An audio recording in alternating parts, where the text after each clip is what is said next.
بسم اللہ الرحمن الرحیم نحمدہ ونصلی علی رسولہ الکریم۔ میں ابو حماد اویس۔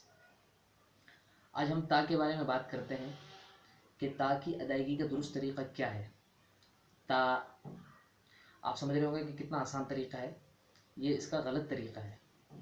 صحیح طریقہ یہ ہے کہ زبان کی نوک کو جو آگے کے اوپر کے دو دانت ہیں، اس کے اندرونی جو جڑ ہے وہاں سے اس کو لگا کر ادا کیا جائے۔ تا عام طور پر تا کی ادائیگی میں تین قسم کی غلطیاں سامنے آتی ہیں۔